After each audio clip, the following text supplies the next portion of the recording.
A Venezuela hoje é um governo que está sob chantagem. O que nós faríamos se nós tivéssemos nossos pais sequestrados? Eles estão negociando com uma arma na cabeça o tempo inteiro. A invasão da Venezuela, muita gente levanta o seguinte: os Estados Unidos querem ficar com o petróleo venezuelano. É uma meia-verdade, os Estados Unidos não precisam do petróleo venezuelano para nada. Parece que a gente quer que a Venezuela sustente um patamar de uma revolução que a gente não chega nem perto no Brasil. Eles não querem colocar o povo para morrer como bucha de canhão. Para isso, vai ter que entregar alguns anéis? Vai ter. E a revolução é isso. São passos para frente, alguns passos para trás. A ação na Venezuela abre um novo patamar na América Latina. O que aconteceu naquela madrugada de 3 de janeiro ainda não está de todo claro.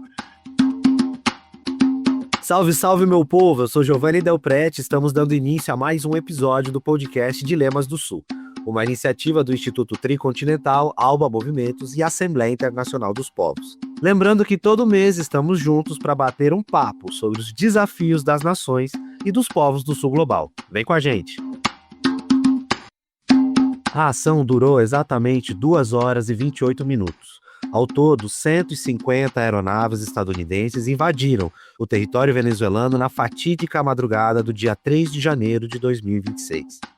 4 estados da Venezuela foram atacados em 38 pontos diferentes. 47 mísseis americanos bombardearam o território venezuelano, atingindo 463 casas e matando 117 pessoas. No final da ação, o mundo soube que os Estados Unidos haviam sequestrado o presidente da Venezuela, Nicolás Maduro, e sua esposa e deputada, Cília Flores. A justificativa foi a absurda alegação de que Maduro estava envolvido diretamente no comércio ilegal de drogas que abastece o território estadunidense. Fato é que os Estados Unidos não toleram qualquer construção de poder popular que tente superar a estrutura neocolonial e busque construir sua soberania e resistir ao poder do império, apresentando à humanidade uma alternativa de sociedade. 6 meses depois do sequestro de Maduro e Cília Flores, resolvemos fazer um balanço da situação venezuelana, entender como anda a situação interna do país, os desafios da Revolução Bolivariana e a estratégia por trás da ação dos Estados Unidos. E para nos ajudar nessa difícil tarefa, convidamos a jornalista e editora-chefe do Brasil de Fato, do Rio Grande do Sul, Kátia Marco. Muito bem-vinda, Kátia. Olá, Giovanni. Olá a todo mundo que está nos escutando. Que prazer estar aqui com vocês. E para tratar de um tema que hoje é um tema tão fundamental para toda a América Latina, né? E para compor esse quadraço, nada melhor que ele, também jornalista e professor de Relações Internacionais da Universidade Federal do ABC, Gilberto Maringoni. Também seja muito bem-vindo aqui, meu querido Maringoni. Muito obrigado, Giovanni. É muito bom te reencontrar, embora no meio virtual, mas é uma satisfação estar aqui para discutir esse tema difícil e, ao mesmo tempo, fascinante da América Latina nesse ponto sensível que é a Venezuela. Assunto é o que não falta, mas já queria deixar aqui o nosso muito obrigado pela participação de vocês e vamos nessa. Kátia, recentemente você esteve numa brigada de comunicadores latino-americanos que foi a Venezuela e puderam conversar com muita gente lá, né? Aí o que a gente já quer escutar de você, para você compartilhar com a gente essas informações dos bastidores, isso que a gente não está vendo nos meios de comunicação, mas de quem esteve testemunhando, estando aí por semanas, né, na Venezuela, trazer para nós esse relato aí diretamente do território. Giovanni, posso te dizer já, assim, de primeira, que foi uma das experiências mais incríveis como jornalista e como ser humano que eu tive nessas 2 semanas na Venezuela.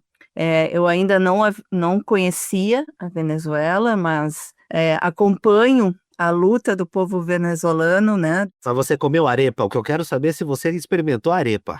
Todos os dias, Giovanni. No café, todos os dias. Aliás, a alimentação maravilhosa. E fomos muito bem recebidos na Venezuela. Foram 2 semanas que pessoas de 23 países da América Latina, mais Espanha, Rússia, Argélia, Moçambique, estivemos juntos num curso de comunicação política. E isso foi muito incrível, Giovanni. É um curso que trabalha a semiótica crítica, um curso que está analisando essa guerra cognitiva, essa guerra híbrida que estamos vivendo profundamente, não só na América Latina, mas no mundo. É um curso que trabalha a semiótica crítica a partir da visão do professor Fernando Buell Lage, que é um filósofo mexicano, né, um semiótico mexicano, e que ajudou a construir a Universidade Internacional de Comunicação junto com Hugo Chávez, porque essa foi uma idealização do Hugo Chávez e que foi concretizada pelo presidente Nicolás Maduro em 2019.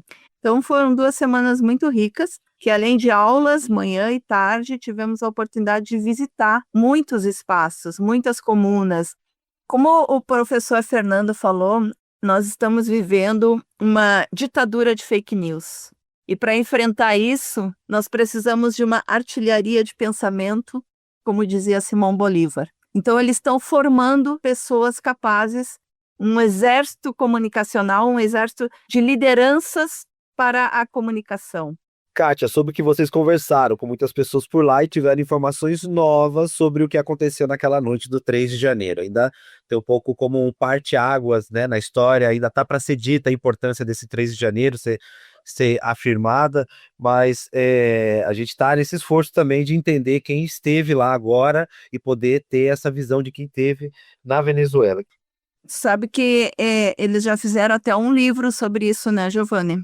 E aqui tem toda a retrospectiva, porque na verdade o 3 de janeiro ele começou muito antes, com as ameaças que vinham acontecendo, desde de novembro, bombardeando barcos ali no Caribe.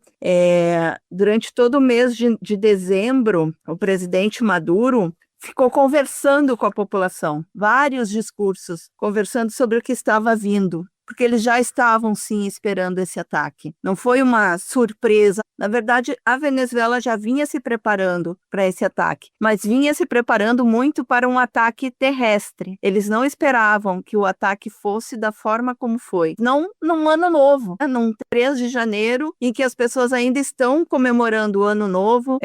O que aconteceu é que, como Maduro e o governo já sabiam dessa possibilidade de um ataque, e inclusive da possibilidade de talvez assassinarem Maduro, eles construíram uma estratégia para manter a revolução e para manter a paz na Venezuela. E dentro dessa estratégia estava, sim, que a Delcy Rodrigues assumisse como presidenta encarregada. Tudo que a Delcy está fazendo e tudo que o governo da Venezuela está fazendo foi planejado junto com o presidente Nicolás Maduro. Assim como quando o presidente Hugo Chávez estava com câncer, ele fez um planejamento do que deveria ser a continuação da Revolução Bolivariana e passou essa tarefa para Nicolás Maduro e disse a ele: você precisa construir as comunas. Foi passado um planejamento, foi passado uma estratégia para a presidenta Delcy Rodrigues e para o governo que se mantém. E entre essas estratégias estava manter uma soberania estratégica, tendo em vista que eles têm um presidente e uma deputada, a Cília Flores, sequestrados pelo imperialismo. Ou seja, eles estão negociando com sequestradores e que fazem chantagem o tempo inteiro. A Venezuela hoje é um governo que está sob chantagem. O que nós faríamos se nós tivéssemos nossos pais sequestrados? É simples, não é difícil de entender isso. Eles estão negociando com uma arma na cabeça o tempo inteiro. E eles decidiram que eles vão manter uma soberania estratégica, eles vão manter o poder, eles vão manter a Revolução Bolivariana, porque é isso que mantém, é o povo que sustenta que a Delcy e o governo bolivariano continuem no poder. Porque o que os Estados Unidos queria? Queria sequestrar o presidente Maduro, desmantelar o poder e conseguir levar à direita. Só que ele viu que ele não consegue isso, porque imediatamente após os ataques, o povo se mobilizou, o povo foi para a rua. Vou precisar te perguntar nessa altura do campeonato, então, para a gente tirar de uma vez por todas esse fantasma da sala. Houve ou não traição interna no sequestro do Maduro e da Cília? Giovanni, pelo que eu ouvi, pelo que eu vi, pelas pessoas que eu escutei na Venezuela, eu digo que não houve traição. No dia 3 de junho, esse mês, logo que eu voltei da Venezuela, eu lancei um artigo falando justamente sobre isso, né, que o nome do artigo é Quem Veste os Sapatos da Venezuela. Quem veste os sapatos da Delcy? Quem veste os sapatos dessa mulher que teve a coragem de assumir o papel que ela está assumindo, com todas as críticas, com todos os ataques e com todas as ameaças, sabe? Porque às vezes a gente tem uma idealização, né? Parece que a gente quer que a Venezuela sustente um patamar de uma revolução que a gente não chega nem perto no Brasil, que a gente não consegue chegar nem a 1% de organização que eles conseguiram chegar. Então, assim, é o nosso bastião da revolução, mas até que ponto eles ter que sustentar esse bastião? Eles não querem colocar o povo para morrer como bucha de canhão. Para isso, vai ter que entregar alguns anéis? Vai ter. E a revolução é isso. São passos para frente, alguns passos para trás, são questões táticas. Hugo Chávez fez isso, Maduro fez isso, e são questões da estratégia da revolução e enxergar a conjuntura nacional, internacional, enfim. Mas se mantém, sim, uma unidade forte dentro da Venezuela. Depois disso tudo que a Kátia comentou com a gente, desse relato que ela traz diretamente do território venezuelano, de onde ela acabou de voltar, Maringoni, me conta uma coisa. O governo venezuelano parece ter se utilizado de uma seguinte tática, a de evitar uma batalha militar e tentar ir para o campo da diplomacia para ganhar tempo. Passados 6 meses daquele episódio, como você avalia a postura do governo da Delcy Rodrigues? Olha, Giovanni, para começar o seguinte, nós estamos há 6 meses da invasão imperial de 3 de janeiro. Isso é o tempo cronológico. O tempo político é muito mais compacto, muito mais condensado, porque o volume, a radicalidade das mudanças que foram impostas de fora para dentro da Venezuela é algo avassalador, né? Primeiro é preciso dizer uma coisa.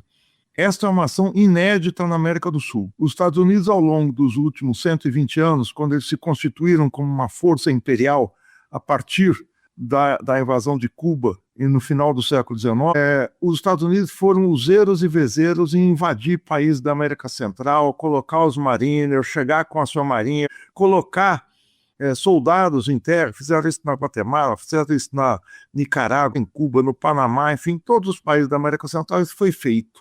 Mas jamais na América do Sul.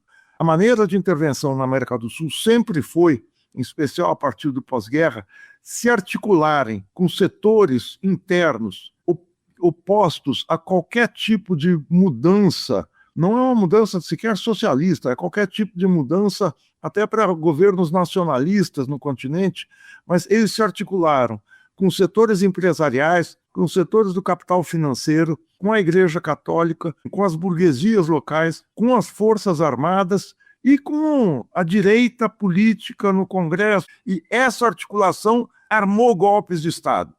Tudo isso foi feito por setores militares nacionais e por esses setores de classe de cada país.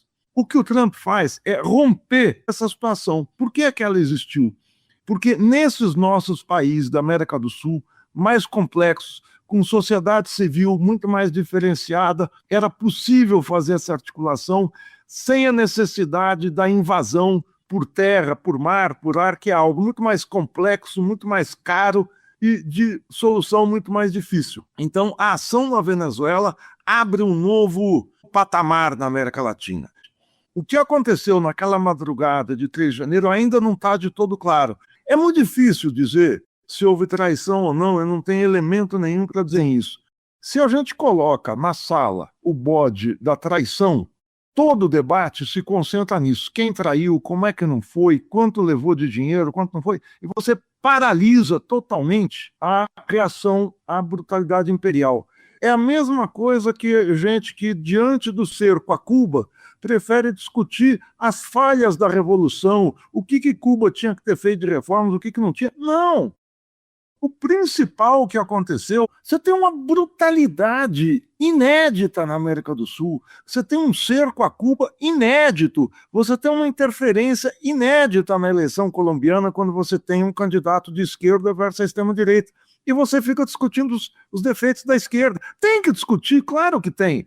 Agora, se você colocar isso como principal, você acaba aliviando a ação geral, a ação violentíssima do imperialismo. Agora, existem fragilidades que ficam muito evidentes, que a reação militar foi muito aquém do que esperava. Eles espalharam o medo, o terror na cidade. O receio era ter uma reação e o rebote, ou seja, a reação americana diante da reação venezuelana, uma nova ação americana seria mortal, arrasadora. Então, houve esse medo. Você pode dizer, bom, mas o exército ficou com medo? Bom, você estuda cada situação. Os Estados Unidos fizeram a ação que queriam. Eu preciso infundir medo no continente de que, se não se dobrarem aos Estados Unidos, se não se dobrarem ao Império, esse é o destino que te espera. É 3 de janeiro em Caracas. Essa situação, ela está colocada para Cuba, mas ela foi planificada em 2 documentos muito citados, que é a Estratégia Nacional de Segurança, que é um documento da Casa Branca, com a apresentação do próprio Trump, e um documento de 33 páginas, coloca o seguinte: o locus da hegemonia americana principal, aonde eles vão ser hegemônicos, é no Ocidente, mas leia-se aí, na América Latina. Qual é o objetivo de ser hegemônico na América Latina? Tirar a China do Ocidente. Esse é o objetivo, com todas as letras. A Estratégia Nacional de Defesa, que é outro livreto também de 30 e poucas páginas, assinado pelo Peter Hegseth, esse acelerado que é o secretário de Defesa, um sujeito que tem aquelas tatuagens de cruzadas medievais, de símbolos medievais no corpo, é um extremista religioso. Essa radicaliza isso, dizendo o seguinte: olha, o objetivo não é só tirar, é deter a China do Ocidente. Eles estão tendo sucesso nisso, no terror aqui na América Latina e na Europa também. Não pense que é só na América Latina a ação deles, não. É que na Europa é uma coisa, parece menos brutal, mas é tão quanto, porque os governos europeus são muito fracos. Aqui ainda há resistência. Por que é que eles fazem isso? Porque os Estados Unidos estão numa disputa com a China, que é uma disputa muito sofisticada, que é a perda da hegemonia. Quando a moeda que você impôs ao mundo há 80 anos, no final da Segunda Guerra Mundial, você impõe a todas as economias do mundo o dinheiro que você tem no bolso, o dinheiro que você tem no banco, o dinheiro que você importa e exporta, o dinheiro que você usa para cotar qualquer mercadoria, em especial petróleo, é o dinheiro que eu emito. Isso te dá um poder sobre o mundo impressionante. E quando isso é questionado, eles estão indo para cima. A perda de hegemonia é a perda de liderança moral e a perda da credibilidade do seu principal instrumento de dominação, que é o dólar. Daí a violência com que eles vão, daí a pressa, daí a aceleração da ação imperial. Maringoni, explica pra gente, então, o que é que os Estados Unidos foram fazer na Venezuela. Eles estavam atrás do petróleo venezuelano, que é considerado a maior reserva de petróleo do mundo, é isso? A Venezuela teve um auge de produção de petróleo em outubro de 2006, quando ela produziu 3.226.000 barris de petróleo por dia. A partir de 2014, 15, ela cai a produção até chegar em 2018, 19, a uma produção de 700.000 barris por dia. Ela volta a aumentar quando a Chevron entra, a ex-Standard Oil, entra na Venezuela explorando alguns campos, ela vai subindo para 900.000 barris em 2024 e hoje está um pouco mais de 1 milhão de barris. Ou seja, hoje nós temos 1/3 da extração do petróleo, que não é nem o refino do petróleo, que a Venezuela refina muito pouco petróleo. O que indica essa oscilação? É uma crise num país em que 95% da sua pauta de exportações é composta por petróleo. Ou seja, uma crise estrutural no principal produto venezuelano. A gente pode entrar um pouco na crise, o que aconteceu, em especial, entre 2014 e 2016. Há uma recidiva da crise de 2008 e o consumo global de petróleo cai acentuadamente. Ao mesmo tempo, os Estados Unidos tinham conseguido industrializar, ou seja, produzir regularmente, tipo de exploração, de extração de petróleo, que é o petróleo de xisto, que tinha sido iniciado nos anos 90 e começa a ter uma produção regular a partir de 2004, 2005. O petróleo de xisto é retirado de pedras basálticas. É um tipo de petróleo que ele não está em estado líquido, aquele estado viscoso na natureza, que é o petróleo mais puro. É um petróleo que está no meio de rochas, que você tem que esmagar essa rocha. É muito devastador em termos de meio ambiente. Mas os Estados Unidos se tornam o primeiro produtor mundial, alcançando 18% de todo o petróleo produzido no mundo. A Arábia Saudita também resolve baixar o preço do seu petróleo e aumentar a produção, inundando o mundo do produto. Quando ela inunda, o preço do petróleo, que tinha chegado em 2012 em $123, cai para $30, cai 4 vezes em 2 anos. Isso abala 3 economias, e isso foi de caso pensado. A Rússia, que é o segundo produtor mundial de petróleo atrás dos Estados Unidos, entra em recessão. O Irã, que é o quarto maior produtor, e entra em recessão e quebra, literalmente, a Venezuela, porque o preço do petróleo não cobre mais os seus custos. Com uma estatal sucateada, porque os equipamentos vão ficando velhos, há um bloqueio econômico, uma condição de importar peças. Então você tem uma combinação de coisas que confluem em 2014. E aí a produção entra em crise. E 2019 passa a haver problema de abastecimento de energia, passa a haver um problema de uma hiperinflação galopante. Isso resulta no empobrecimento geral da população e numa queda do produto interno bruto venezuelano da ordem de 60%. E a lenta recuperação se dá por intervenção da China. A China passa a comprar o petróleo venezuelano. A China faz uma série de empréstimos à Venezuela e a Venezuela integraliza esses empréstimos em venda de petróleo. Ela transforma os dólares que ela recebe em petróleo. E aí há um pulo do gato quando a China entra.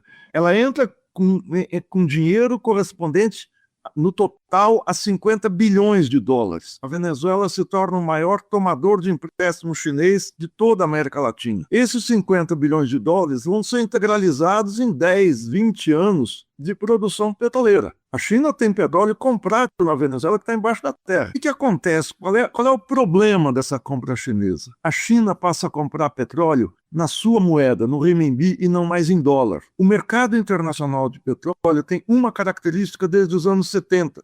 Foi uma imposição americana. E eles conseguiram fazer isso junto à Arábia Saudita, junto ao OPEP, depois da crise do petróleo de 1973. É o seguinte: os Estados Unidos não vão entrar em choque com a OPEP, mas todo o petróleo da Arábia Saudita e da OPEP vai ser negociado em dólar. Saiu o petrodólar, que é uma unidade de comercialização do petróleo, que faz com que, em termos financeiros, petróleo é dólar, dólar é petróleo. Quando a China entra na Venezuela comprando petróleo, quando a China começa a comprar enormes quantidades de petróleo, mais de 70% da produção iraniana em moeda chinesa, quando ela começa a comprar petróleo da Rússia em moeda chinesa, o petrodólar começa a trincar. E os Estados Unidos têm, no domínio do dólar na economia internacional, ou seja, do dólar e do comércio do petróleo, o maior pilar da sua hegemonia global. Então, essa saída do dólar é algo que o Donald Trump já tinha anunciado no início do mandato, que ele iria para cima desses países. Então, a invasão da Venezuela, muita gente levanta o seguinte: os Estados Unidos querem ficar com o petróleo venezuelano. É uma meia-verdade, os Estados Unidos não precisam do petróleo venezuelano para nada. O que o secretário de Energia dos Estados Unidos anunciou é o seguinte: nós queremos a comercialização do petróleo. Ou seja, nós queremos retirar o comércio de petróleo de renminbi, de moeda chinesa, e devolvê-lo para o petrodólar. Essa é, em última instância, um dos grandes motivos da invasão venezuelana. É começar a quebrar esses países. O Irã está nessa lógica, a Rússia também, mas é especialmente tirar a China da possibilidade de impor sua moeda internacionalmente. Muito que bem, agora a gente já vai chegando nesse encerramento desse primeiro bloco. Eu queria dar uma dica de leitura para quem quiser entender como é que esses criminosos bloqueios nos Estados Unidos pretendem colapsar as economias dos países afetados, né, por esses bloqueios e como isso desestabiliza os governos considerados inimigos pela Casa Branca. Aqui eu estou falando do nosso dossiê de número 86 do Instituto Tricontinental, com o nome Guerra Imperialista e Resistências Feministas no Sul Global. Esse documento ele pega como exemplos os países como Cuba, Irã, Venezuela e dezenas de outros países que são bloqueados diariamente pelos Estados Unidos como uma forma de pressão, né, de subordinação das economias nacionais aos interesses dos Estados Unidos. O link está na descrição desse episódio e também no nosso site. Muito que bem. Voltando ao nosso papo aqui, Kátia, queria saber, assim, nesse momento que vocês estiveram na Venezuela, se vocês conheceram algumas experiências das comunas. Acho que agora é a hora da gente poder também explicar para a nossa audiência essa importância das comunas, como isso também é um pilar de sustentação do governo, né, e de construção dessa sociedade venezuelana. A gente visitou algumas comunas, a gente foi na Forte Tiúna, onde fomos recebidos, né, pelas lideranças, tivemos esse espaço em que eles fizeram relatos, né, da noite dos ataques e nos contaram um pouco como é que funciona a comuna. Também tivemos a comuna 5 de Julho, que tu entra, parece muito com as nossas favelas no Rio de Janeiro, os morros, as casas, mas tu vai entrando na comuna e tu vai vendo toda a diferença da urbanização, dos espaços coletivos que eles têm, dos empreendimentos para geração de renda. Foi também na comuna 23 de janeiro, onde tem o Forte 4F, lá no topo, onde está os restos mortais do comandante Hugo Chávez. Então, assim, elas são muito diferenciadas e só em entrar tu já percebe. E também uma questão que chamou muita atenção foi a segurança, né? Porque a segurança também é muito gerenciada pela própria comuna. Então, tu entra, tu caminha lá dentro e assim, é muito seguro. Eu estava falando, né, que essa foi uma tarefa que Chávez deixou para Maduro, de construir as comunas, construir o poder popular. É muito utilizado os murais, as pinturas, assim como a música. Para tudo tem música, o tempo inteiro tem música, e aquela música gostosa que é da Latinoamérica, né, a salsa, o merengue, e os símbolos são muito, muito utilizados.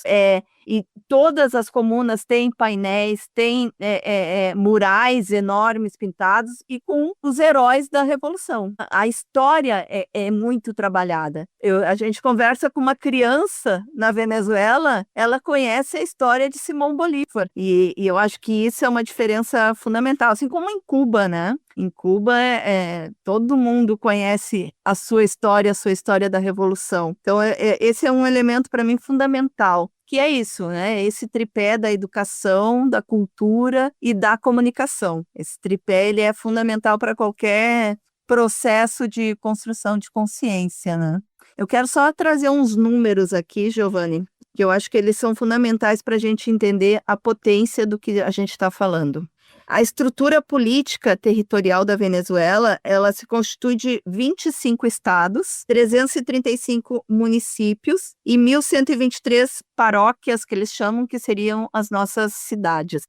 E eles têm hoje constituídas 5.418 comunas ou circuitos comunais, que são como se fossem comunidades, né, mas comunidades organizadas. E que dentro dessas comunidades, dessas mais 5.000 comunas, tu tem hoje 15.733 unidades de batalha Bolívar Chávez, que são unidades de segurança dessas comunas. Tu tem 45.875 comandos de comunidades bolivarianas integrais. Tu tem 225.000, olha o número, 225.739 comitês de base bolivarianas integrais.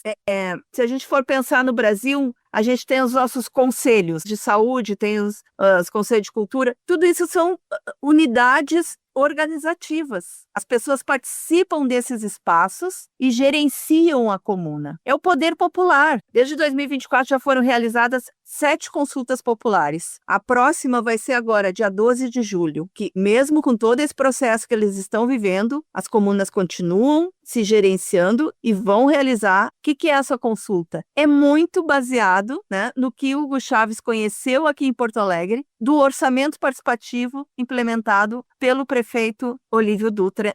Mais de 5.000 comunas que você mencionava, elas têm todo um processo de discussão sobre quais são os projetos prioritários, né, a serem votados do país.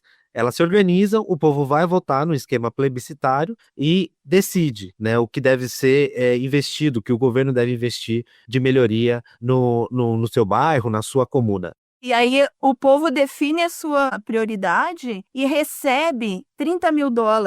Até hoje já foram aprovados 40.373 projetos dessas 7 consultas e foram investidos 277,6 milhões de dólares nas comunas. A cada consulta, a comuna recebe $30 mil para investir naquilo que ela decidiu. Ela gerencia esse valor. Cada comuna tem o seu banco, tem as pessoas que gerenciam. Essas comunas, elas têm os juízes de paz, que são o quê? São pessoas eleitas pela comuna para gestionar pequenos conflitos. Mas ali também tá os empreendimentos, tem a padaria, gerenciado por mulheres, tem um espaço, tipo uma venda, um armazém para vender produtos, tem o espaço em que faz filtragem de água, tu tem os espaços de educação, para educação tecnológica, um hub com computadores, tu tem o posto de saúde, tu tem o dentista, tu tem o acompanhamento das mulheres na sua gestação, tu tem a cultura, tu tem as oficinas de dança para as crianças, enfim, é um grande espaço, um grande aparelho público gestionado pela comuna. Kátia, queria te perguntar, tem democracia na Venezuela? Como é que anda a direita venezuelana? Por onde anda no meio disso tudo? Que todo mundo quer saber. Eu diria que existe mais democracia na Venezuela do que no Brasil, porque lá a gente está vendo uma democracia realmente participativa, em que o povo participa.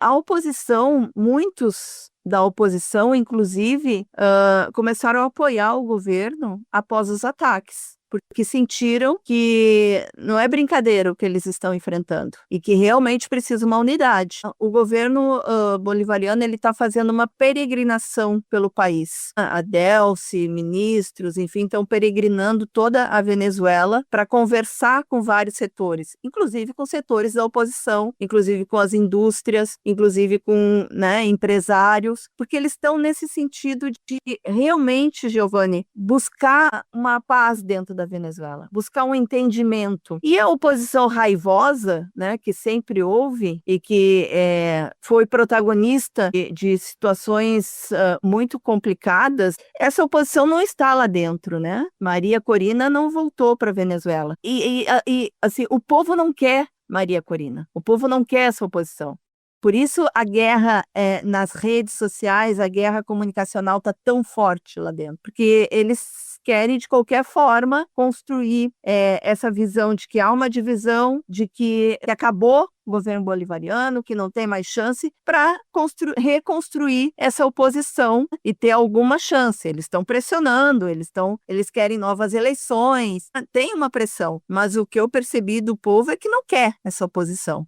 Não teve jeito, né? Eles fizeram o que fizeram, sequestraram o presidente, bombardearam o país, mas teve que manter o canal de diálogo reconhecendo o governo da Delcy. Chamando o Maringoni de novo para essa conversa, uma curiosidade do ataque dos Estados Unidos de 3 de janeiro foi o fato de que, mesmo tendo sequestrado o presidente Maduro, o que houve foi uma continuidade do PSUV, do Partido Socialista Unido da Venezuela, no comando do país. Parece uma contradição em termos, ou seja, o forte trabalho de base, a disputa ideológica que o partido faz na sociedade nos últimos anos impediu que os Estados Unidos derrubassem o governo de uma vez? Olha, eu assisti, foi quando eu ia várias vezes ao ano na Venezuela, entre 2002 e 2006, a formação da primeira organização popular incentivada pelo governo, que eram os círculos bolivarianos. Os círculos bolivarianos é que deram origem às comunas, às brigadas, às milícias venezuelanas, não tem nada a ver com milícia brasileira. E era o embrião de uma organização popular bastante forte. A gente precisa ver que a Venezuela é um país muito difícil, assim como o Brasil é um país de uma disparidade de renda muito forte, mas Caracas concentra o centro da ação política, o centro da ação financeira, e os embates de classe estão especialmente em Caracas. Não é só porque é capital, porque é o centro nervoso do país. Então você tem uma organização maior em torno da capital e uma organização mais rarefeita nos estados, embora elas existam, e ela é muito diferenciada. Agora, historicamente, ao longo do século XX, a Venezuela, o movimento social na Venezuela, o movimento popular, foi extremamente reprimido. A Venezuela e a Colômbia nunca viveram uma ditadura militar como o Brasil, Chile, Argentina, Uruguai, Paraguai, entre os anos 60 e 80. Mas houve uma repressão profunda que infundiu um recuo no movimento social. Aí você vai falando, mas isso foi há 60 anos, há 50 anos. Sim, mas a reconstrução do movimento popular venezuelano foi dura e foi feito num casamento de baixo para cima e de cima para baixo, ou seja, o governo puxando esse movimento também. Há, então, uma situação de resistência, há uma situação de como é que se organiza o governo, mas há também uma maneira como o governo Trump está abordando a questão venezuelana. Se você olhar para o país, todas as lideranças fabricadas de cima para baixo se mostraram um fiasco. Primeiro, o Juan Guaidó, aí é uma questão de 2016, 2017, o presidente da Assembleia Nacional, o líder novo venezuelano, que era um sujeito totalmente sem representação, uma liderança artificial, e, mais recentemente, a Maria Corina Machado, que é outra figura que eles chegaram a fazer esse espetáculo ridículo, que é de conceder o Prêmio Nobel da Paz a uma fulana que acaba de receber o Prêmio Nobel e diz que os Estados Unidos teriam que invadir a Venezuela. Nenhuma dessas lideranças vingou. Tanto que o Trump descartou Maria Corina Machado. Pela lógica da construção desses últimos anos, eles teriam a figura pronta para colocar no governo. Tira a Delcy e bota a Maria Corina. E eles perceberam que é melhor, para não haver descontentamento popular, ir esmagando o governo venezuelano e pressionando. Até onde vai haver condições de resistir, eu não sei. Mas o fato de existir ainda o governo é um sinal de que não mudou tudo na Venezuela. A capacidade da Delcy Rodrigues ou do governo venezuelano de reagir aos Estados Unidos é a capacidade de que você está diante de um mastodonte e você não tem armamento à altura, você não tem condições de enfrentar. Muito bom. Antes de finalizarmos o segundo bloco, eu queria dar mais uma dica de leitura para quem quiser entender sobre o legado chavista na Revolução Bolivariana com o nosso dossiê número 61, um legado estratégico, o pensamento revolucionário do comandante Chávez 10 anos depois da sua partida. Bom, a gente pode dizer que teve então uma reviravolta a partir do 3 de janeiro, tudo isso que a gente está conversando aqui, mas eu queria te perguntar, Kátia, o que você pôde perceber em relação à tática e à estratégia que os venezuelanos vão adotar, estão adotando daqui em diante. Existe alguma mudança? Tem uma reconfiguração de rota na tática, na estratégia? Eles estão buscando fomentar a economia do país. Eles já vêm conseguindo isso, Giovanni, nos últimos anos no governo do Maduro, melhorar a economia, conseguiram reverter, por exemplo, um déficit nutricional no país, que era de 35%, hoje chega a 9%. E como que eles conseguiram isso? Produzindo alimentos. E as comunas tiveram um papel muito importante nisso, né? As comunas, principalmente do interior da Venezuela, que estão produzindo comida e que contam para isso muito com o MST. E isso é uma coisa importante de falar, Giovanni, porque eles têm um carinho muito grande pelo MST lá na Venezuela. Porque o MST está junto desde o início da Revolução. E hoje eles apostam nesse crescimento da economia e nesse mundo multipolar que está se estabelecendo, em que eles consigam também fazer outras relações comerciais. A presidenta Delcy esteve na Índia também, né? Então, assim, está se fazendo essa relação, também se buscando relação com outros países para conseguir, então, ter uma melhora, né? Teve espaços, Giovanni, que eu estive lá na Venezuela, que não sei se tu conhece a Habana Grande, que é um espaço comercial, né, e com muitos bares. Sabana Grande. Sabana, isso. Que, por exemplo, nós estávamos com um venezuelano e ele dizia que em 2017 aquele espaço estava completamente abandonado. As lojas todas fechadas, os bares todos fechados, era só os cachorros caminhando na rua. E que hoje está super movimentado. Toda Caracas, tu via uma movimentação, era uma cidade grande com uma vida normal, entende? E com uma vida, os supermercados com muito alimento, enfim, eles conseguiram reverter toda essa crise que viveram, principalmente ali 2017, 2018. Tanto que, por exemplo, a pandemia morreu pouquíssimas pessoas na Venezuela, né? Parece que não chegaram a 3.000 pessoas. Entre digamos assim, eles têm 3 prioridades, que é manter a Revolução Bolivariana, manter a paz e a soltura de Maduro e Síria, né? E nisso eles vêm trabalhando por todo o país. Tu vê vários outdoors, pinturas com queremos eles de volta, com fotos de Maduro e Síria. Isso está por tudo, o povo fala isso. E o que fazer? Manter uma estabilidade econômica, taticamente negociando com os sequestradores, com o imperialismo, negociando o petróleo, mas principalmente, Giovanni, manter o povo organizado. Tem uma frase que eles disseram, né, do comandante Hugo Chávez, que era: virão tempos difíceis, mas para enfrentá-los, unidade, patriotas. Então é isso que eles estão batalhando.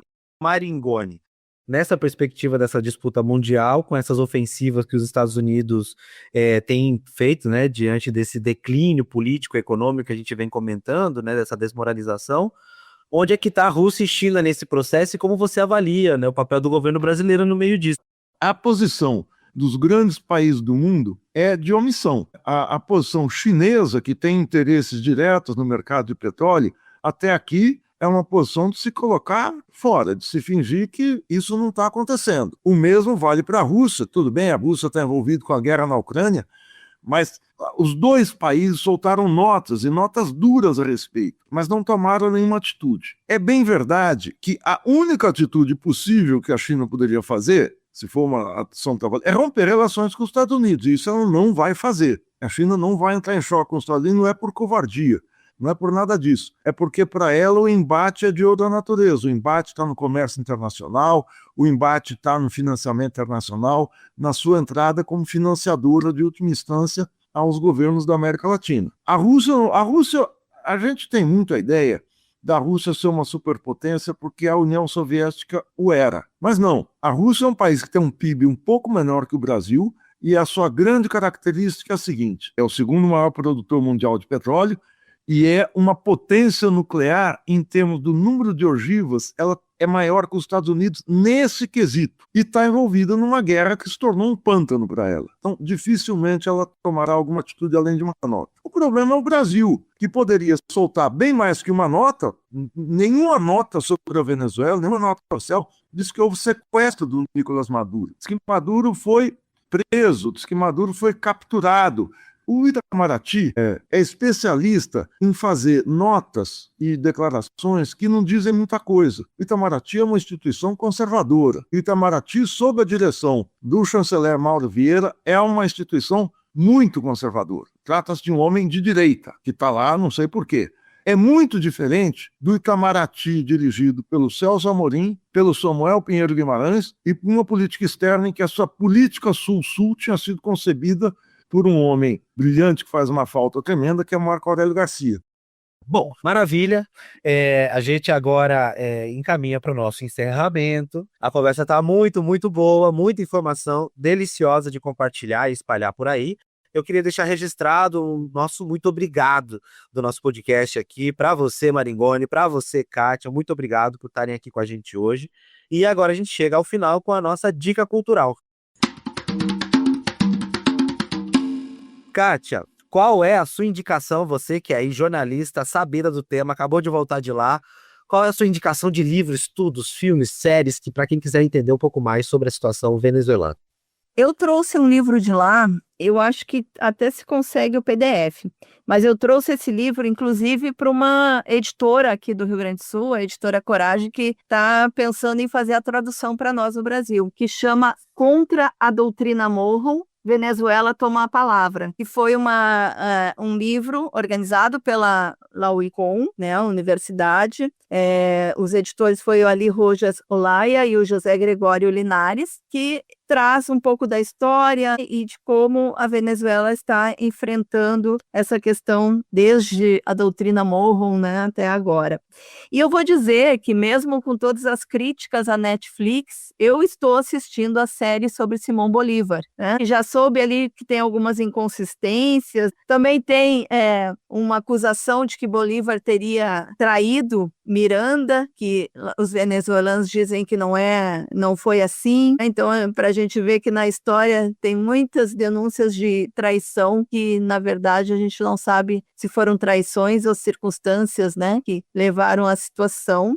Então, estou assistindo a série porque precisamos conhecer a nossa história e lembrar sempre que o Brasil é América Latina, né?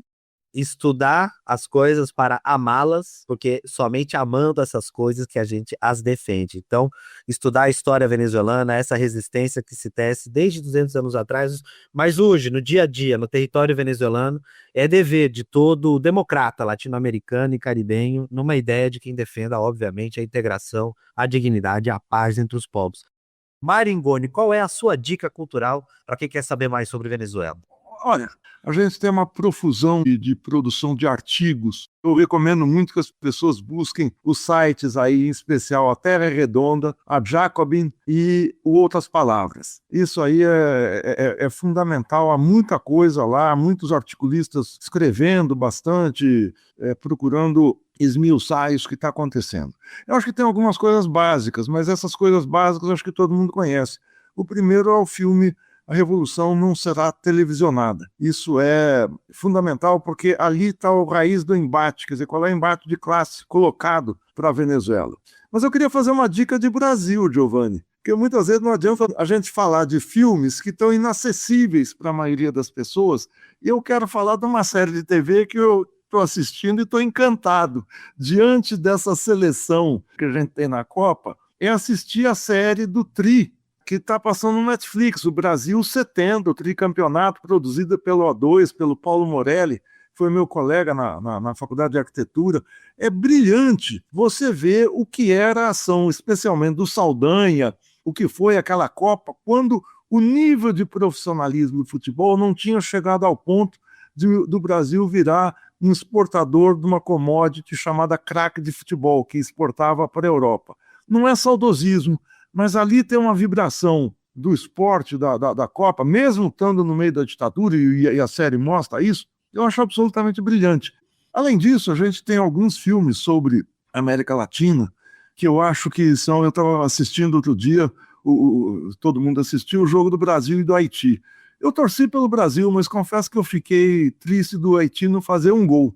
Não existe nenhum filme sobre a Revolução Haitiana. Existe um livro muito bom, lançado pela Boitempo, que é daquele C.L.R. James, um intelectual negro. Ele é radicado nos Estados Unidos, mas ele não era americano, não lembro se ele era jamaicano, que é o Jacobinos Negros. Não existe um filme sobre isso, mas existe um filme dos anos 70, com Marlon Brando, chamado Queimada, que está inteirinho no YouTube, que é uma alegoria da Revolução Haitiana, quando os negros escravizados expulsam o colonizador espanhol, isso aí no final do período colonial. Sobre o Império, eu vou falar de um filme que eu acho que quando você era meu aluno, a gente passou esse filme, que é um filme genial da Guerra Fria. The Fog of War. The Fog of War, que é um documentário A Névoa da Guerra, que é sobre o Robert McNamara. Eu acho que ele está no YouTube. E tem um outro que é do Stanley Kubrick, que é aquela ficção genial, que é o Doutor Fantástico, que é também uma sátira em cima do secretário de Estado, Robert McNamara, que o nome dele era Robert Strange McNamara, né? Robert Estranho McNamara.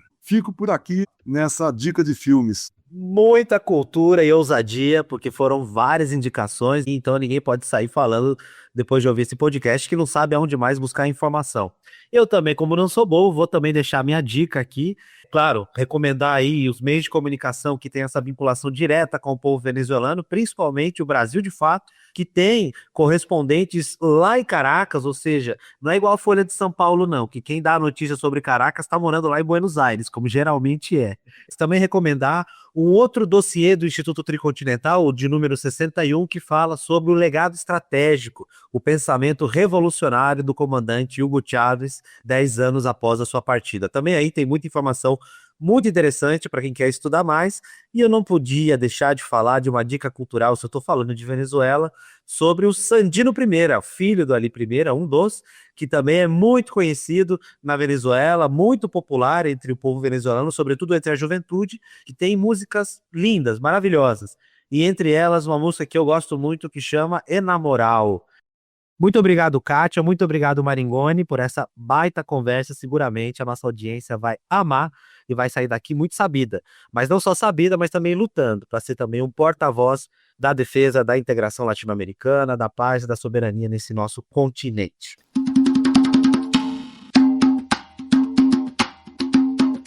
Gente, chegando ao fim de mais um episódio do podcast Dilemas do Sul, lembrando que se você gostou desse dilema, já aproveita e indica o nosso podcast para aquele seu amigo, para aquela sua amiga. O Dilemas do Sul é apresentado por mim, Giovanni Del Prete, sempre com a participação de 2 ou 2 convidados mais do que especialistas sobre o tema do mês.